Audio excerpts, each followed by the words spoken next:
You're scrolling through another endless list of subwoofers, wondering if you'll end up spending a small fortune on something that just ends up hiding in a corner, or worse, never really moves the room the way you imagined. It's a real pain because a bad buy doesn't just cost money, it eats up space, adds unwanted weight, and can make you second-guess every movie night or music session that follows. Link is in the description if you want to check the product details on Amazon. So, let's cut through the hype and see whether the SVS 3000 Micro R Evolution in gloss black actually earns its place in a typical living room setup. First off, the biggest thing people worry about with a subwoofer is whether it can actually fill a medium-sized room with deep, controlled bass without drowning the rest of the mix. The 3000 Micro tries to solve that by packing two 9-inch drivers that face each other inside an 11-inch cabinet. In practice, that opposing driver layout means the cone movements cancel out a lot of the internal air pressure that would normally cause a bigger enclosure to sound boomy. For most people who have a TV stand or a modest media cabinet, the unit sits almost flush against a wall and still manages to produce that rumble you feel in your chest during an action sequence. I've seen it placed on a standard wooden shelf about 3 feet from a wall and it still delivered noticeable low-frequency impact without the room turning into a vibrating mess. The power side is where the SVS name really shows up. A 1-200-watt continuous Class D amplifier paired with a peak rating that tops 4,000 watts sounds like a lot, but what matters is how that power translates to everyday listening. The thing is, the amp isn't just raw juice, it's a discrete MOSFET design that gives the sub a clean, stable output even when you crank the volume up for a bass-heavy movie like Mad Max. In my own test, turning the sub up to 80% of its maximum didn't introduce the kind of distortion you sometimes hear with cheaper amps when they're pushed. The result is a tight, musical low end that stays in sync with the main speakers instead of overwhelming them. Now, let's talk about the digital side.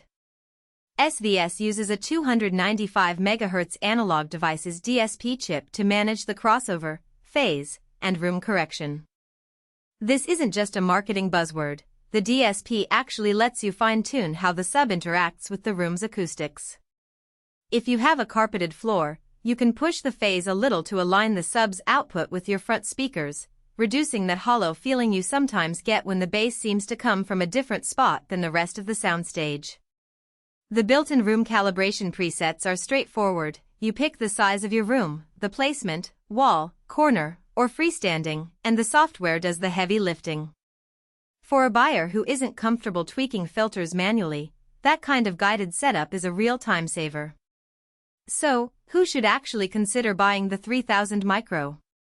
If you're a home theater enthusiast with a dedicated listening space, say a 12 to 20 square meter room who wants that visceral punch without sacrificing floor space, this sub hits a sweet spot.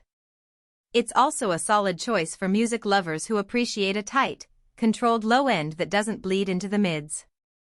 Because of the dual driver design, you get a quicker response than many single driver 12-inch models, which means you'll notice the difference on fast transients like a drum kick or a low-frequency synth stab. On the flip side, there are some scenarios where you might want to look elsewhere. If you live in a very small apartment where the sub will be sharing a wall with a neighbor, the 1-200-watt continuous output can still be pretty lively, and you may find the low frequencies traveling through the floor more than you'd like. While the opposing driver layout does help keep the cabinet's own vibration low, the sheer power still means you'll need to be mindful of volume levels late at night.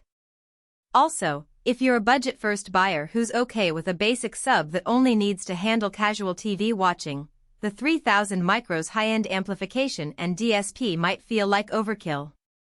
There are more affordable 8-inch options that can produce adequate bass for a 30-inch TV setup without the same power headroom. Speaking of practical weaknesses, the compact 11-inch cabinet does limit the maximum excursion of the drivers compared with larger enclosures. In a truly large room, think an open-plan living area with high ceilings, the sub will still sound great, but you'll notice that it doesn't quite fill the space the way a larger 15-inch box would. The bass will feel more focused and less expansive, which is great for accuracy but might leave some listeners wishing for that thunderous boom you get from a bigger box. Another point to consider is the connectivity. The unit offers a standard line-level input and a high-level speaker-level option, but it lacks a built-in Wi-Fi or Bluetooth receiver. If you were hoping for a wireless sub,